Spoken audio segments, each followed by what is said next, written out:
बिस्मिल्लाहिर्रहमानिर्रहीम। अस्सलाम वालेकुम डियर स्टूडेंट्स, मैं आपका टीचर ज़हीर अहमद कुरैशी आज एक नए लेक्चर के साथ आपके सामने हाजिर हूँ। आज के लेक्चर के अंदर हम digital camera, scanner and its types और मैग्नेटिक स्ट्रिप कार्ड रीडर को डिस्कस करेंगे। बेटा, लास्ट लेक्चर में हमने ऑडियो इनपुट डिवाइसेस पढ़ी और पॉइंटिंग डिवाइसेस को डिस्कस किया था, और ये डिवाइसेस बेसिकली जो आज हम डिस्कस करेंगे ये ऑप्टिकल डिवाइसेस के तौर पर जानी भी जाती हैं। ठीक है, तो डिस्कस करते हैं डिजिटल कैमरा को। आजकल आप लोगों के पास कैमरास तो मौजूद हैं, मोबाइल में हो या DSLR टाइप हो, लेकिन ये काम कैसे कर रहे होते हैं? इन्हें डिजिटल कैमरास क्यों कहा जाता है? बेटा, जो अर्ली टाइम में कैमरास होते थे वो मैग्नेटिक होते थे, उसका नेगेटिव बनाते थे, फिर उस नेगेटिव को बाद में डेवलप करके उसका पॉजिटिव बनाना पड़ता था और एक्चुअल इमेज सामने आता था। ठीक है, लेकिन आजकल के जो कैमरास हैं वो डिजिटल कैमरास हैं और इनके जरिए से डायरेक्टली डाटा को कंप्यूटर के अंदर स्टोर किया जा सकता है। ठीक है, तो बेटा डिजिटल कैमरा भी एक input as well as output device है। ये कैप्चर करता है पिक्चर्स को और उन्हें स्टोर करवाता है किस फॉर्म में? डिजिटल फॉर्म के अंदर। ठीक है, इसका काम क्या है? इसने पिक्चर्स कैप्चर करनी है और डिजिटल फॉर्म में स्टोर करवा देनी है। मेमोरी कार्ड आप यूज कर रहे होते हैं। मेमोरी कार्ड के अलावा कैमरा की अपनी इंटरनल मेमोरी भी होती है जो कि चिप बेस्ड मेमोरी होती है, उसमें भी ये डिजिटली डाटा स्टोर कर लेते हैं। It is easy to download और ट्रांसफर। अगर हम बात करें डाटा को किसी दूसरी डिवाइस से कंप्यूटर में ट्रांसफर करना, क्या कहलाता है? डाउनलोडिंग कहला रहा होता है। आइदर वो डिवाइस कंप्यूटर भी हो सकता है, कैमरा भी हो सकता है, या कोई और इनपुट डिवाइस भी हो सकती है। तो it is easy to download or transfer pictures into computer from digital camera for viewing and editing. इन्हें कन्वर्ट नहीं करना पड़ता, इन्हें डायरेक्टली कॉपी पेस्ट कर लिया जाता है, ट्रांसफर कर लिया जाता है from camera memory into computer memory. किन पर्पसेस के लिए? ताकि हम कंप्यूटर में उसे व्यू कर सकें, उसे एडिट कर सकें और उन पिक्चर्स को जिधर भी हमने यूज करना है यूज भी कर सकें, लाइक एल्बम्स बना सकें या वीडियोस बनानी है वो क्रिएट कर सकें। तो इन डिफरेंट पर्पसेस के लिए हम कंप्यूटर में इन्हें ट्रांसफर कर लेते हैं। अब डिजिटल कैमरा के अंदर LCD लगी होती है, उस LCD के जरिए से बिफोर कैप्चरिंग और आफ्टर कैप्चरिंग पिक्चर को व्यू किया जा सकता है। It has a LCD to view the images from LCD to view the images from viewfinder। viewfinder जिसके जरिए से आप फोकस कर रहे होते हैं, देखिए इस तरह से जो लाइंस या साइंस नजर आ रहे होते हैं, इसे क्या कहते हैं? व्यू फाइंडर या कैनवस कहते हैं। क्या कहते हैं? कैनवस भी कहते हैं। तो कैनवस या व्यू फाइंडर के जरिए हम इमेज को व्यू कर सकें and as well as from computer memory. जो कैमरा की मेमोरी में डाटा स्टोर्ड है उसे भी, और या कंप्यूटर की मेमोरी में जो डाटा स्टोर है उसे भी हम क्या कर सकते हैं? कैमरे के साथ कनेक्ट करके कैमरे के व्यू फाइंडर या कैमरे के LCD में व्यू कर सकते हैं। और इसके साथ साथ बिफोर कैप्चरिंग द इमेज भी हम इमेज को उस व्यू फाइंडर में देख सकते हैं through LCD। It is an input as well as output device. ठीक है, तो बेटा ये सिर्फ इनपुट डिवाइस नहीं है, ये बल्कि IO डिवाइस आ जाती है। ठीक है ना, तो इनपुट एंड आउटपुट डिवाइस यहां भी लिख देते हैं ताकि आप कंफ्यूज ना हो। तो बेटे ये हमारे पास आ जाता है डिजिटल कैमरा के हवाले से। तो अगेन डिजिटल कैमरा एक ऐसी इनपुट डिवाइस है जो डाटा को डिजिटली ही कैप्चर करके स्टोर कर रही होती है, जिसे हम आसानी से कंप्यूटर में ट्रांसफर करके डिफरेंट ऑपरेशंस को परफॉर्म कर सकते हैं। अब डिजिटल कैमरा के बाद हमारे पास एक और बहुत ही इंपॉर्टेंट इनपुट डिवाइस को डिस्कस करने के लिए हमारा टॉपिक मौजूद है जो कि स्कैनर है, और उसकी टाइप्स आ जाती है। बेटा याद रखिएगा ये बहुत इंपॉर्टेंट क्वेश्चन है, इसमें से लॉन्ग क्वेश्चन भी बन जाता है। Scanner is an optical input device. Word optical, हमारे पास डिफरेंट टर्म्स यूज हो रही होती हैं, मैकेनिकल, मैग्नेटिक, ऑप्टिकल। जब भी ऑप्टिकल का वर्ड यूज हो तब याद रखना है कि लेजर लाइट की बात की जा रही है या बाय यूजिंग लाइट की बात की जा रही है कि हमने जितनी भी वर्किंग परफॉर्म करनी है उसमें लाइट यूज हो रही होगी एंड कैमरास यूज हो रहे हो सकते हैं। Scanner is an optical input device, एक ऐसी इनपुट डिवाइस जिसके अंदर लेजर लाइट यूज हो रही होती है to perform functions. It optically scans the image, optically scans the image और हैंड रिटन टेक्स्ट, यानी कि ये इमेज को या हैंड रिटन टेक्स्ट को ऑप्टिकली स्कैन करती है। अगेन ऑप्टिकली का वर्ड किस चीज को इंडिकेट कर रहा है? By using laser light scan करती है and stores them in computer memory in digital form, और उन इमेजेस को कंप्यूटर मेमोरी के अंदर डिजिटल फॉर्म में स्टोर करवा देते हैं। अब ये किस तरह से स्कैन करता है और किस तरह से डाटा को स्टोर करता है, इसके लिए याद रखें कि आपने स्कैनर की वर्किंग तो देखी होगी कि एक स्ट्रिप सी मूव कर रही होती है। उस स्ट्रिप के अंदर बेसिकली हाई इंटेंसिटी कैमरास लगे होते हैं जिन्हें सीसीडी कैमरास कहते हैं। उन सीसीडी कैमरास की बेस के ऊपर जो भी टेक्स्ट या इमेज हमने स्कैनर के प्लेट के ऊपर रखा होता है उस कैमरा के जरिए से उसे ब्रेक किया जाता है बहुत सारे स्मॉलर डॉट्स के अंदर, लाइट एंड डार्क डॉट्स के अंदर। लाइट डॉट्स जिनके जरिए से बिट्स रिप्रेजेंट हो रही होती हैं 1, यानी कि लाइट डॉट्स इंडिकेट करते हैं डाटा को, जबकि डार्क डॉट्स रिप्रेजेंट करते हैं एब्सेंस ऑफ डाटा को। लाइट डॉट्स 1 के तौर पर कंसीडर किए जा रहे होते हैं एंड डार्क डॉट्स 0 के तौर पर कंसीडर किए जा रहे होते हैं। ये मैट्रिक्स बनता है जिस फॉर्म में, जिस पोजीशन में इमेजेस ब्रेक हुए होते हैं, वो पिक्सल जनरेट हुए होते हैं, वही इमेजेस कहाँ जाते हैं? ग्राफिक कार्ड के पास जाते हैं। ग्राफिक कार्ड उन्हें दोबारा से अरेंज करता है उनकी पोजीशन के ऊपर और कंप्यूटराइज फॉर्म में इमेज को इन द कंप्यूटर स्टोर कर देता है। ठीक है, और ये प्रोसेस जो breaking the image into smaller dots है, इसे रास्टर ग्राफिक्स का नाम भी दिया जाता है। ठीक है बेटा, तो it uses high intensity cameras. ये क्या यूज करता है? Scanner high intensity cameras use करता है जिसे सीसीडी कैमरास कहते हैं। सीसीडी कैमरास फिजिक्स के अंदर यूज होते हैं। चार्ज कपल डिवाइसेस कैमरास होते हैं जो कि बहुत ही हाई इंटेंसिटी होते हैं और इमेज को स्कैन करने की कैपेबिलिटी रखते हैं।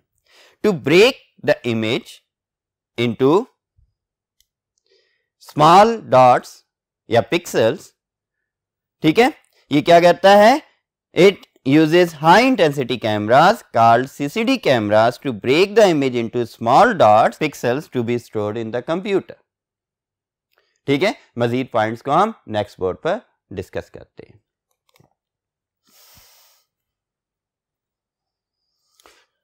सो बेटा हम बात कर रहे थे कि स्कैनर्स क्या करते हैं? सीसीडी कैमरास को यूज करते हैं जिनके जरिए से वो इमेज को ब्रेक करते हैं स्मॉलर डॉट्स या पिक्सेल्स के अंदर to be converted into digital image, जो कि ग्राफिक कार्ड फिर उसे डिजिटल इमेज में कन्वर्ट करके स्टोर करवा देता है कंप्यूटर मेमोरी में।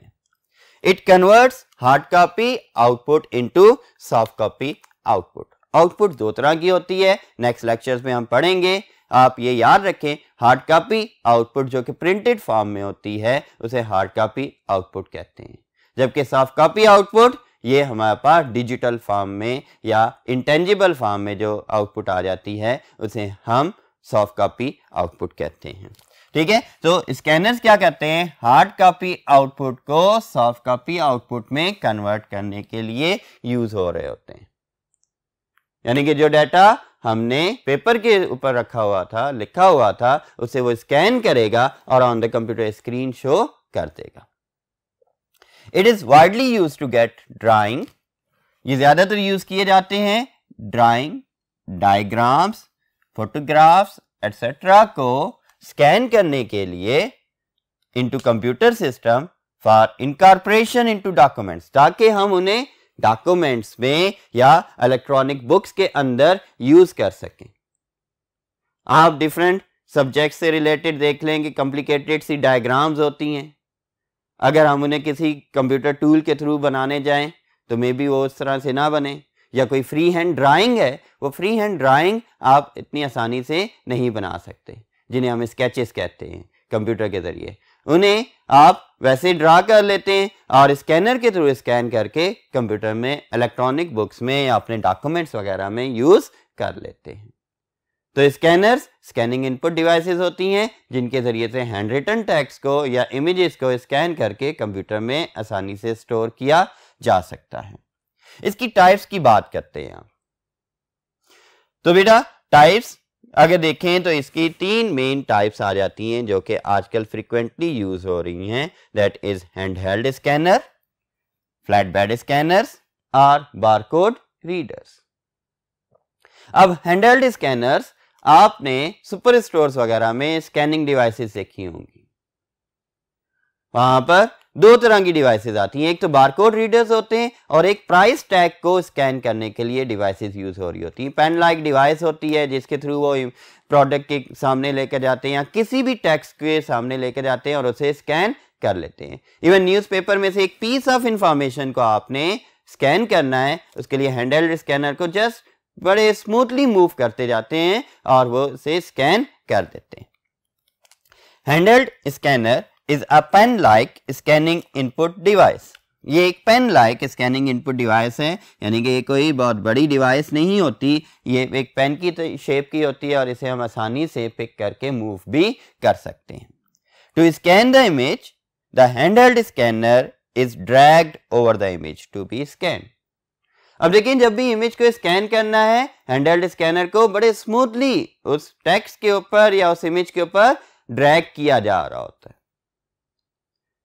ठीक है, अगर स्मूथ नहीं होगा फिर क्या आ जाएगा, थोड़ा सा स्कैन हुआ, बीच में से छोड़ गया, फिर उसके बाद थोड़ा सा और स्कैन हो गया, इस तरह से डिस्टॉर्टेड इमेज आ जाएगा। तो to scan an image the handheld scanner must be dragged over the image to be scanned. It should be moved carefully with uniform speed, यानी कि इसे बड़े ही स्मूथली यूनिफॉर्म स्पीड के साथ ड्रैग या मूव करना चाहिए ऑन द इमेज। अभी बताया कि अदरवाइज डिस्टॉर्टेड इमेज जनरेट हो जाएगा। ठीक है, तो बेटा नेक्स्ट बोर्ड पर चलते हैं और इसके रिमेनिंग पॉइंट्स को डिस्कस करते हैं। Handheld scanner should be moved carefully, otherwise what will happen, uneven scanning rate will produce distorted image. ठीक है, ब्लर सा या अनइवन सा या इम्प्रॉपर सा इमेज प्रोड्यूस हो जाएगा। कहीं पर हम फास्टली मूव कर रहे हैं, कहीं पर स्लोली मूव कर रहे हैं। जहां पर स्लो मूव होगा वहां पर तो सही इमेज स्कैन हो जाएगा और जहां पर फास्टली होगा थोड़ा सा स्कैन होगा, थोड़ा सा रह जाएगा और इस तरह से आपके पास प्रॉपर इमेज स्कैन नहीं हो रहा होगा। So and handheld scanner is very useful for scanning piece of information, that is from articles, from magazine, newspaper, books. अब आपने बुक में से एक पैराग्राफ को स्कैन करना है या एक लाइन को स्कैन करना है। अदर टाइप्स ऑफ स्कैनर्स के अंदर आप पूरी बुक का पेज क्या कर देते हैं, ऑन द स्कैनर रख देते हैं, उससे स्कैन कर लेते हैं, फिर क्रॉप कर देते हैं। जबकि हैंडहेल्ड स्कैनर के जरिए से हम उस पर्टिकुलर वर्ड, पर्टिकुलर लाइन या पर्टिकुलर पैराग्राफ वगैरह को कहाँ से, बुक से, मैगजीन से, न्यूज़पेपर से, किसी आर्टिकल वगैरह को भी हम स्कैन कर सकते हैं, फिर उसे क्रॉप करने की ज़रूरत नहीं है। इस तरह से हमारे पास वो आसानी से हाई क्वालिटी इमेज को हम स्कैन करके कंप्यूटर में स्टोर भी करवा सकते हैं। तो बेटा ये था आपके पास हैंडहेल्ड स्कैनर। अब हैंडहेल्ड स्कैनर के बाद फ्लैट बेड स्कैनर की हम बात करते हैं। फ्लैट बेड स्कैनर की सबसे बेस्ट एग्जांपल आपके पास फोटोकॉपियर मशीन आ जाती है। फोटोकॉपियर मशीन भी क्या करती है, फोटोकॉपी करने के लिए जो बेड लाइक सरफेस यूज कर रही होती है वो क्या कहलाती है, फ्लैट बेड स्कैनर ही कहला रही होती है। ठीक है, आप उसमें भी देख रहे होते हैं कि स्ट्रिप मूव कर रही होती है और हाई इंटेंसिटी लाइट प्रोड्यूस हो रही होती है। वो जो स्ट्रिप मूव कर रही है वो बेसिकली इमेज को स्कैन कर रही होती है। ठीक है, तो flatbed scanner contains bed like surface to scan the image. इसके ऊपर क्या होती है, बेड लाइक फ्लैट सरफेस होती है जिसके ऊपर हम डॉक्यूमेंट या टेक्स्ट या पिक्चर वगैरह को इन्वर्टेड फॉर्म में रख देते हैं, उल्टा रख देते हैं। अब वो कैमरा मूव होता है और उस इमेज को स्कैन कर लेता है। The image to be scanned is placed face down on the glass, कि जिस भी इमेज को हमने स्कैन करना है उसे हमने उल्टा रख देना है गिलास के ऊपर। And cover is lowered over, और इसके ऊपर जो कवर है उसे भी लाजमी पुट अप कर देना है। क्यों? जो एक्सटर्नल लाइट है उसकी वजह से डार्क इमेज स्कैन ना हो, और जो high intensity light camera produce कर रहा है उसकी वजह से हमारी आई साइट भी इफेक्ट ना हो। ठीक है, इस वजह से उसके ऊपर कवर भी कर दिया जाता है ताकि उसकी एक्सटर्नल लाइट को एक्सक्लूड किया जा सके। द कैमरा, जो कि सीसीडी कैमरास होते हैं, moves across glass pen for reading the entire area. अब इसके अंदर पूरा एरिया, पूरा जो ग्लास उसका लगा हुआ है वो पूरे का पूरा स्कैन होगा। उसके ऊपर जो भी इमेज रख देंगे पूरा स्कैन हो जाएगा। एक दफा मूव करेगा फिर बैक आएगा, जब मूवमेंट कर रहा है तब वो उसकी स्कैनिंग परफॉर्म कर रहा होता है। और स्कैनर के डेफिनेशन के अंदर मैंने बताया कि वो स्कैनिंग किस तरह से कर रहा होता है, बेसिकली इमेज को स्मॉल पिक्सेल्स के अंदर डिवाइड करता जा रहा होता है।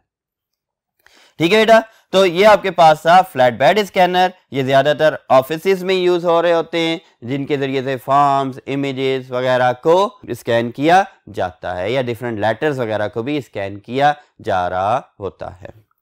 अब फ्लैट बेड स्कैनर के बाद एक और टाइप आती है, वो क्या कहलाती है, बारकोड रीडर कहलाती है। बारकोड रीडर क्या है? बारकोड रीडर बेसिकली एक type of scanning input device है। ठीक है, ये भी एक स्कैनिंग इनपुट डिवाइस है जिसके जरिए से हम बारकोड या यूनिवर्सल प्रोडक्ट कोड को स्कैन कर रहे होते हैं। बेटा आपने कभी बारकोड देखा है? ऑब्वियसली देखा होगा।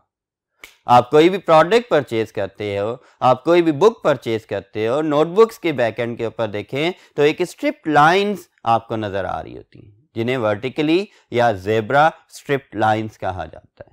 बारकोड बेसिकली एक बाइनरी कोड होता है या हेक्साडेसिमल कोड होता है जो कि उन स्ट्रिप्ड लाइंस की बैक साइड के ऊपर हिडन होता है। इसे हम बारकोड रीडर के जरिए से ही रीड कर सकते हैं। ये नेकेड आई को विजिबल नहीं होता। ठीक है, हर प्रोडक्ट का अपना एक कोड होता है जो कि यूनिवर्सली उसे आइडेंटिफाई करवाने के लिए, रिप्रेजेंट करने के लिए यूज हो रहा होता है। ठीक है, तो बेटा बारकोड, जिसे हम यूनिवर्सल प्रोडक्ट कोड भी कहते हैं, उसे स्कैन करने के लिए बारकोड रीडर्स यूज हो रहे होते हैं। ठीक है, the scan code is provided to computer to perform further processing of the product. आजकल कंप्यूटराइज्ड डेटाबेसेस बन रही हैं जिनके जरिए से स्टोर्स के अंदर स्टॉक को मेंटेन किया जा रहा होता है। सुपर स्टोर्स हैं, उनके अंदर सारी की सारी सेल परचेज भी इन्हीं बारकोड की बेस के ऊपर ही परफॉर्म की जा रही होती है। तो कंप्यूटर को ये कोड प्रोवाइड कर दिया जाता है स्कैन करके, ताकि कंप्यूटर उसके ऊपर डिफरेंट प्रोसेसिंग परफॉर्म कर सके। किस तरह की प्रोसेसिंग परफॉर्म कर सके और क्या ऑपरेशंस कंप्यूटर इस बारकोड के जरिए उन प्रोडक्ट्स पर परफॉर्म कर सकता है, इन्हें डिस्कस करने के लिए चलते हैं फर्स्ट बोर्ड की जानिब। जी बेटा, हम बारकोड रीडर की बात कर रहे हैं। बारकोड रीडर के अंदर जो बारकोड होता है उसके अंदर किस तरह से प्रोडक्ट की इंफॉर्मेशन स्टोर की जा रही होती है और कौन सी इंफॉर्मेशन स्टोर की जाती है। द बारकोड रीडर या barcode represents information of the product in computerised systems. Computerised systems में उन बारकोड्स के जरिए से किस इंफॉर्मेशन को रिप्रेजेंट किया जाता है, उसके अंदर नेम ऑफ द प्रोडक्ट आ जाता है, नेम ऑफ द कंपनी, उस प्रोडक्ट की मैन्युफैक्चरिंग डेट, एक्सपायरी डेट, फिर weight of the product, ingredients of the product, और इस तरह से अदर इंफॉर्मेशन भी कंप्यूटराइज्ड सिस्टम्स के अंदर स्टोर कर दी जाती है।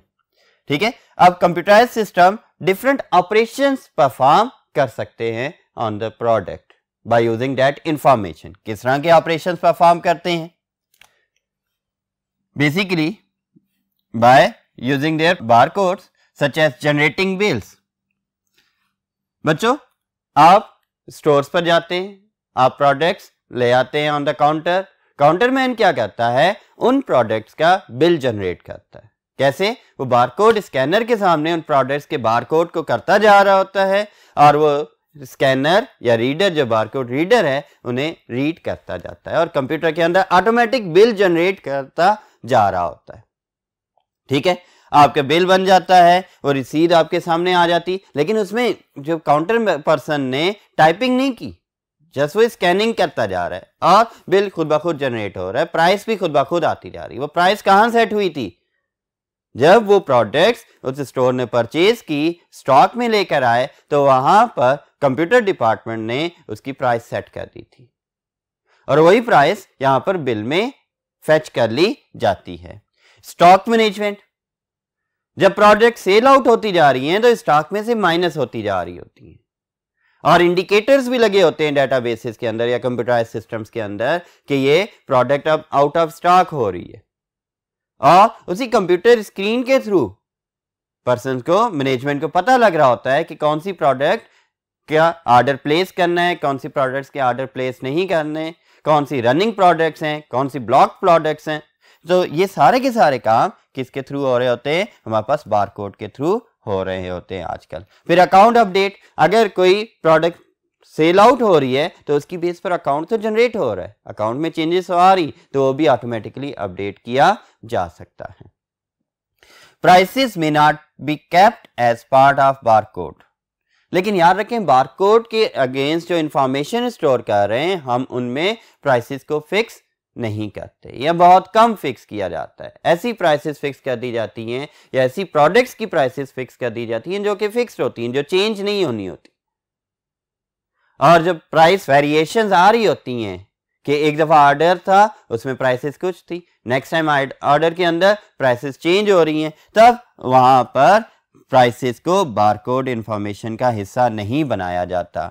ठीक है, क्योंकि फिर ये बार बार प्रॉब्लम होती है उस इंफॉर्मेशन को चेंज करना या उन प्राइसेस को चेंज करना और उसकी बेस के ऊपर डिसऑर्डर भी हो सकता है, डिफरेंट मिस इंफॉर्मेशन भी जनरेट की जा सकती है. तो बेटा ये था आपके पास बारकोड से रिलेटेड टॉपिक. अब हम नेक्स्ट टॉपिक को डिस्कस करते हैं, that is magnetic strip card reader. Magnetic strip cards आजकल हर एम्प्लॉय के पॉकेट में मौजूद है. इवन आप स्टूडेंट्स हैं, आपके पास भी मौजूद हो सकता है. ये बेसिकली प्लास्टिक कार्ड्स होते हैं जिसके जरिए से डिफरेंट इंफॉर्मेशन को स्टोर किया गया होता है. आपने एटीएम कार्ड देखा होगा, वीज़ा कार्ड देखे हैं, ड्राइविंग लाइसेंस जो आजकल डिजिटल आ रहे हैं वो देखे हैं. इस तरह एम्प्लॉय कार्ड्स हैं, एम्प्लॉय कार्ड्स वगैरह भी मैग्नेटिक स्ट्रिप कार्ड्स हैं. लेकिन हर कार्ड आपका मैग्नेटिक स्ट्रिप कार्ड नहीं होता. मैग्नेटिक स्ट्रिप कार्ड की बैक साइड के ऊपर एक ब्लैक कलर की स्ट्रिप होती है.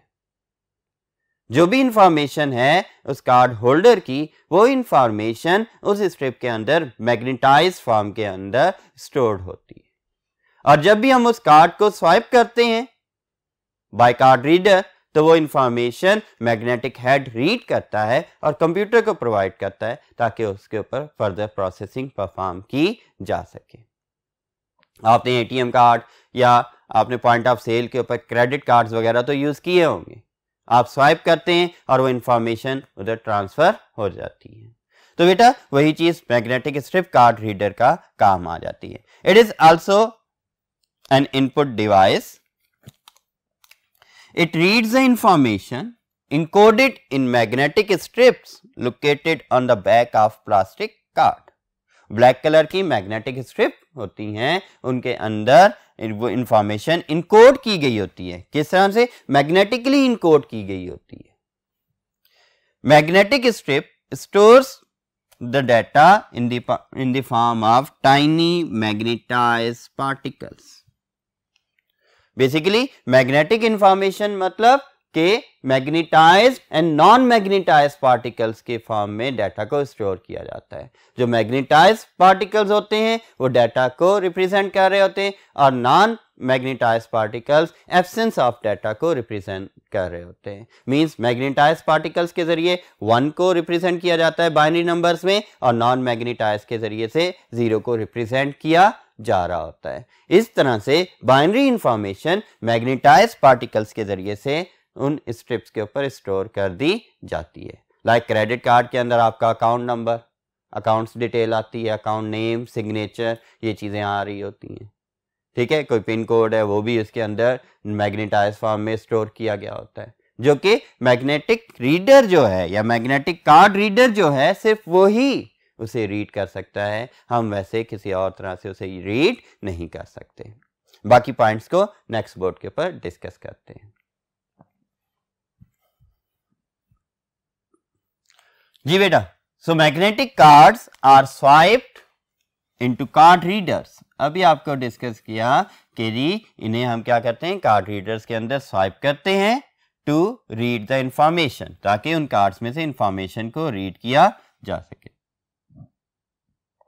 अब कौन से कार्ड्स हैं जो मैग्नेटिक स्ट्रिप कार्ड्स के तौर पर यूज हो रहे होते हैं? उनमें आपके पास क्रेडिट कार्ड्स आ जाते हैं, एटीएम कार्ड्स हैं, Visa and Master debit cards आ जाते हैं, ड्राइविंग लाइसेंसेस आ रहे हैं। आजकल ड्राइविंग लाइसेंस भी डिजिटल बनाए जा रहे हैं और वो भी मैग्नेटिक स्ट्रिप या फिर आजकल चिप बेस्ड कार्ड्स बनाए जा रहे हैं। ठीक है, मेंबरशिप एंड एम्प्लॉय कार्ड्स भी हैं। ये वो डिफरेंट कार्ड्स की टाइप्स हैं जो हमारे पास मैग्नेटिक स्ट्रिप कार्ड के तौर पर यूज हो रही होती हैं। आजकल इन मैग्नेटिक स्ट्रिप कार्ड्स को मजीद एडवांस कर दिया गया है और इन्हें चिप बेस्ड कार्ड्स के अंदर कन्वर्ट किया जा रहा है। अब वो चिप बेस्ड कार्ड्स क्या करेंगे, हमारी तमाम इंफॉर्मेशन को ऑन द चिप, माइक्रोचिप्स लगी हुई हैं उनके अंदर स्टोर कर लेते हैं, जिन्हें बाद में चेंज भी किया जा सकता है। तो बेटा ये था मैग्नेटिक स्ट्रिप कार्ड से रिलेटेड टॉपिक और इस तरह से आज का लेक्चर भी एंड होता है। उम्मीद है कि आपको ये टॉपिक समझ आए होंगे। मिलते हैं नेक्स्ट लेक्चर में। अल्लाह हाफिज।